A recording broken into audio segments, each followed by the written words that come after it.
Hello बच्चों। तो अपन quantum mechanics में श्रोडिंगर इक्वेशन पढ़ रहे थे, है ना। श्रोडिंगर इक्वेशन में मैंने आपको बता दिया था कि दो टाइप की इक्वेशन होती है, एक टाइम डिपेंडेंट और एक टाइम इंडिपेंडेंट। तो बच्चों पहले अपन कौन सी इक्वेशन पढ़ेंगे?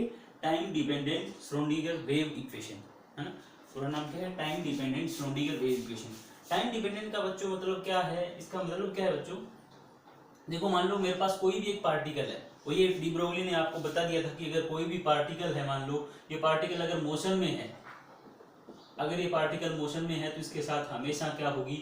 वेव एसोसिएट होगी। क्या होगी बच्चों? वेव एसोसिएट होगी, इसके साथ वेव होगी, कंफर्म है। अगर वो मोशन में है पार्टिकल, जब किसी भी मटेरियल का है, उसके साथ क्या होगी? वेव होगी, है ना। उसके अंदर वेव नेचर भी होगा।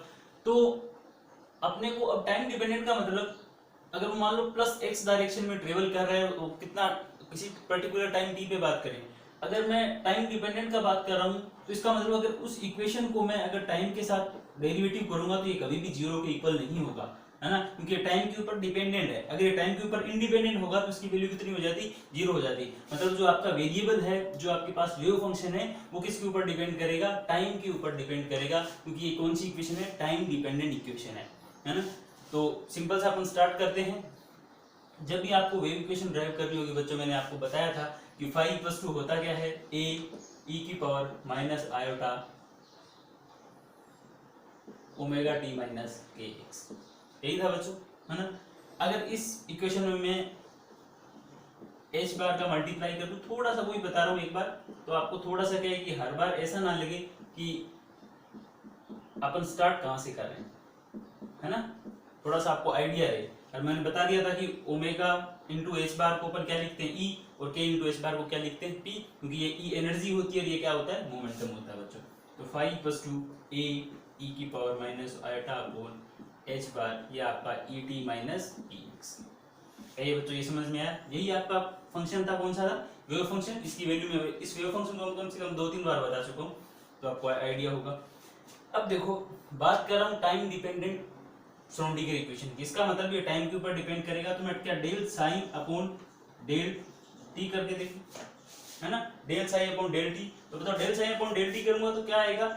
ए तो कांस्टेंट है आपका, ई की पावर एक्स का ई की पावर एक्स ही होता है एक बार, तो E T minus P x. और इसमें देखते हैं अगर टी के रिस्पेक्ट में करते हैं तो टी के टर्म में साथ में क्या है? टी के साथ क्या है बच्चों? Minus iota upon H bar into T, minus iota upon H bar into E. क्या बच्चों यही इसका इंटीग्रेशन, इसका डिफरेंशिएशन होगा del phi upon del T का, मेरे हिसाब से यही होगा। तो del phi upon del T equals to, देखो ए ई की power minus iota upon H bar E T minus P X, ये टर्म वापिस की वापिस आ रही है।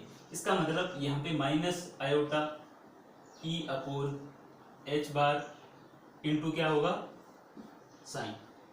ठीक है, साइन एक्स लिख दूं क्योंकि वन डी की बात कर रहा हूँ, है ना। इस साइन एक्स लिख सकते हो, कोई दिक्कत वाली बात नहीं है। तो अब आपके पास ये वैल्यू आ गई। अगर मैं आयोटा सी में, यहाँ मुझे माइनस दिख रहा है, मैं सोच रहा हूँ कि आयोटा से ऊपर नीचे मल्टीप्लाई कर दूं। अगर multiply and divide by iota, देखो multiply and divide by iota करेंगे तो क्या होगा बच्चों? अगर आयोटा से मल्टीप्लाई करूं, ये आयोटा से मल्टीप्लाई कर दिया और ये आयोटा से क्या कर दिया? डिवाइड कर दिया, तो आयोटा इंटू आयोटा स्क्वायर हो जाएगा। आयोटा स्क्वायर की वैल्यू बच्चों कितनी होती है? -1। तो ये -1 इंटू माइनस क्या हो जाएगा? प्लस का हो जाएगा। तो अगर मैं इसमें ई साइन टी की वैल्यू निकालूं, किसकी वैल्यू? ई साइन एक्स टी की वैल्यू का, इस ई की साइन की वैल्यू निकालूं तो ये सारी वैल्यू इधर चली जाएगी, तो मेरे पास कितनी वैल्यू आ जाएगी? देखो iota H bar, iota into h bar इधर चला जाएगा, ये प्लस हो गया, del sign upon del t. क्या बच्चों यही आएगी वैल्यू? देख के बताओ, ई इंटू साइन टी की वैल्यू, तो ये वाला टर्म इधर चला जाएगा, आयोटा के लिए प्लस हो ही गया। इसका मतलब यहाँ पे भी साइन एक्स टी, यहाँ पे साइन एक्स टी। इसका मतलब अगर मैं इस ई की वैल्यू निकालना चाहूँ, किसकी वैल्यू? इस ई की, क्योंकि साइन एक्स से अगर साइन एक्स मैं काट दूं, मेरे पास ई की value iota H bar del upon del T. बच्चों ये ई क्या है? ये ई क्या है? इस ई को बोला जाता है बच्चों एनर्जी ऑपरेटर। इस ई को बोला जाता है एनर्जी ऑपरेटर। तो इसमें मैंने ई की वैल्यू निकाली, क्यों निकाली अभी थोड़ी देर में बता दूंगा, अब जल्दी नोट डाउन कीजिए इसको।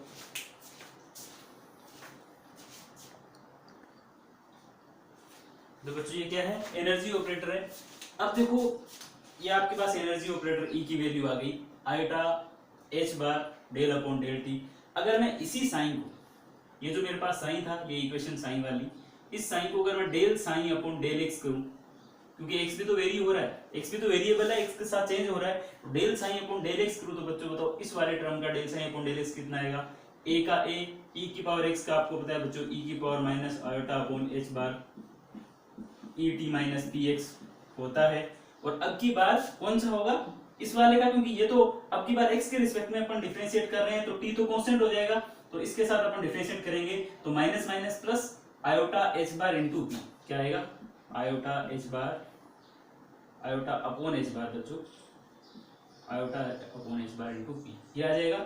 और del sign upon del x equal to, या साइन के कोष्ठक में x t नहीं लिख रहा हूं, तो बार बार इसलिए नहीं लिख रहा हूं, आप लिख सकते हैं क्योंकि ये x और t पे 1d की बात कर रहा हूं, टाइम के ऊपर डिपेंडेंट है। तो a इंटू ये वाली टर्म, ये वाली a इंटू ये, इसको अपन क्या लिख सकते हैं वापिस, फाई लिख सकते हैं, है ना, सॉरी साइन लिख सकते हैं, और इधर क्या आ जाएगा, आयोटा p अपॉन h बार। ठीक है बच्चों, अब की बार फिर मैं आयोटा से मल्टीप्लाई और डिवाइड कर देता हूं, क्यों कर रहा हूं ये भी आपको बता दूं।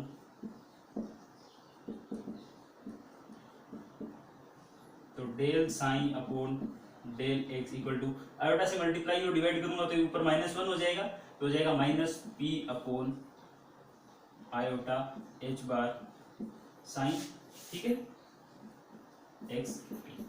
इसमें भी अगर मैं पी साइन एक्स टी की वैल्यू निकालना चाहूं तो पी साइन एक्स टी की वैल्यू निकालना चाहूं तो कितना आएगी, इधर ये माइनस आयोटा एच बार, ठीक है, into del sign upon del x. तो बच्चों ये किसकी वैल्यू आ गई मेरे पास, पी साइन, ये मेरे पास किसकी आई थी। तो यहां से अगर आप देख सकते हो, जैसे यहाँ एनर्जी वेक्टर निकला था एनर्जी वेक्टर के लिए, है ना, वैसे अपन यहाँ पे पी की वैल्यू भी निकाल सकते हैं। पी आपका जो पी की वैल्यू यहाँ से निकालूं कितनी है कि minus iota H bar del upon del x. तो इसको मैं क्या लिख सकता हूँ बच्चों, ये मेरा क्या है, मोमेंटम ऑपरेटर है।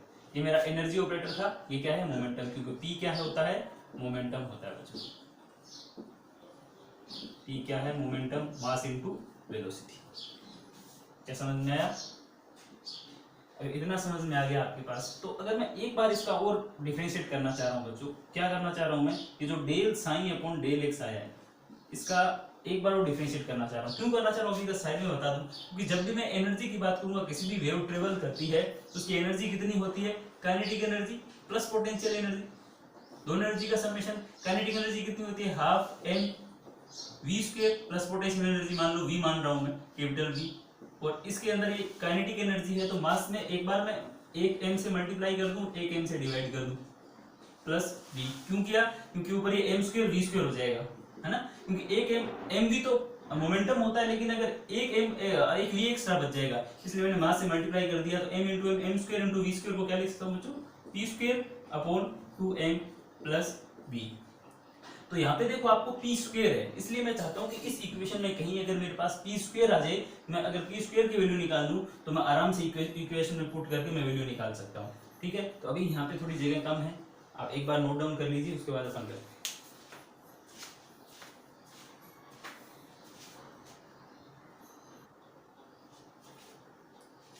तो बच्चों जो रिजल्ट आए थे, मैंने जो पिछले अभी मैंने जो डेरिवेशन कराया उसमें जो रिजल्ट आए थे वहां लिख दी। उसके आगे अपन मैं क्या बता रहा था कि सेकंड डेरिवेटिव करते हैं del sign upon del x का, मतलब सेकंड डेरिवेटिव करेंगे। तो फर्स्ट डेरिवेटिव आपको पता था क्या था, डेल अपॉन डेल एक्स। अंदर फर्स्ट डेरिवेटिव लिख लेता हूँ, क्या था, iota P upon H bar A E की power minus iota upon H bar omega T minus X. अगर एक्स के रिस्पेक्ट में एक बार उसका इंटीग्रेट करूंगा तो बच्चों बताओ कितना आएगा, बताओ कितना आएगा, आयोटा पी अपॉन एच बार है। तो अब की बार क्या हो जाएगा, एक आयोटा स्क्वायर, क्योंकि एक बार आयोटा और आएगा, ये आयोटा आएगा, एक एच बार आएगा, और एक आपके पास sorry E T minus P X ही करते आ रहे, तो E T minus P X ही करते हैं ना। तो एक तो आपके पास क्या आएगा यहाँ से आयोटा पी अपॉन एच बार तो पहले था ही, और एक आपके पास आयोटा पी अपॉन एच बार और आएगा, क्योंकि एक बार और अपन डिफरेंशिएट कर रहे हैं इसका, है ना। और वापस और जो सारा टर्म आएगा वो सारा बच्चों क्या हो जाएगा, साइन एक्स टी हो जाएगा, है ना, क्योंकि उसको डेरिवेट जैसे मैंने पहले किया वैसे आप करके देख सकते हो। तो del square sign upon del x square equals to ये हो जाएगा iota square P square upon H bar का स्क्वायर, और ये साइन एक्स टी, और यहाँ से अपन लिख सकते हैं del square sign upon del x square equals to iota square कितना हो गया -1 p square upon H bar square sine x t. ठीक है, अगर मैं p square sine x T की वैल्यू निकालना चाहूँ तो कितना आ जाएगा बच्चों, एच बार का स्क्वायर मल्टीप्लाई में क्या del square sign upon del x square. ठीक है, और अगर आपको बोले कि पी स्क्वायर की वैल्यू निकालो, पी स्क्वायर साइन के साथ में निकाल देती है माइनस, आपके पास ये कितना हो जाएगा, क्योंकि ये इसकी वैल्यू निकाली तो ये कितना आएगा, आगे आएगा माइनस का साइन आएगा ना, क्योंकि इधर माइनस का साइन है, ये वाली वैल्यू आ जाएगी। ठीक है बच्चों, तो ये आपके पास पी स्क्वायर की मैंने बता दिया था कि पी स्क्वायर की वैल्यू क्यों निकाली, तो आपको पता है कि एनर्जी की इक्वेशन होती क्या है, kinetic energy plus potential energy. Total energy की बात करूं तो kinetic energy half m v square होती है, प्लस पोटेंशियल एनर्जी को वी से डिनोट कर रहा हूँ। जब जरूरत पड़े कोई बोले कि इतनी वैल्यू होती है तो आप बोल सकते हो एम से मल्टीप्लाई कर दिया, एम से बच्चों डिवाइड कर दिया, plus v m square v square upon m plus v. V क्या बच्चों, पोटेंशियल एनर्जी है ना, वी है potential energy. M square v square को अपन क्या लिख सकते हैं बच्चों, p square by 2m plus v. अब आपको पता चल गया होगा ये यहाँ पे अगर ई है, अगर साइन ऑपरेटर लगाऊं मैं पूरे के साथ, साइन ऑपरेटर लगा दूं बच्चों सबके साथ, तो क्या आएगा देखो, क्योंकि मैंने ई ऑपरेटर की वैल्यू निकाली थी, ई साइन की वैल्यू निकाली थी, ये क्या iota H bar del sign upon del T. P square psi की वैल्यू मैंने निकाल दी है बच्चों, ये पी स्क्वायर साइन की वैल्यू क्या है,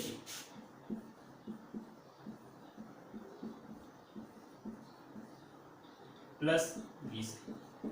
अगर यहाँ पे मैं लिखता हूँ एक्स टी, यहाँ पे लिखता हूँ एक्स टी, तो ये बच्चों किसकी इक्वेशन होगी, यही आपकी क्या है, Schrodinger time dependent wave equation है, किसमें 1D के अंदर। किसके अंदर है ये, 1D के अंदर है। अगर मैं इसकी बजाय यहाँ पे 3D लिखना चाहूँ, है ना, तो मैं तीनों इक्वेशन को साथ लिखूंगा, डेल स्क्वायर एक्स लिख दूंगा, फिर डेल स्क्वायर वाई लिख दूंगा, फिर डेल स्क्वायर जेड लिख दूंगा, तीनों को लिखूंगा, वो इक्वेशन क्या हो जाएगी, अपनी Schrodinger time dependent 3D equation हो जाएगी। तो बच्चों ये आपकी क्या थी, श्रोडिंगर वेव इक्वेशन थी। मेरे हिसाब से आपको समझ में आ होगा, बिल्कुल आसान है, बस आपको कंसेप्ट पता है तो आप पूरा आसानी से कर सकते हो। मुझे लग रहा है कि नहीं है कि कोई भी दिक्कत आपको, 3D इक्वेशन लिखने में कोई दिक्कत नहीं होगी। आप एक्स वाई जेड तीनों लिख दो, ठीक है। अगर आप एक एक्स लिखते हो तो क्या हो जाएगी, 1D इक्वेशन हो जाएगी। ठीक है बच्चों, अब इसको नोट डाउन कर लीजिए।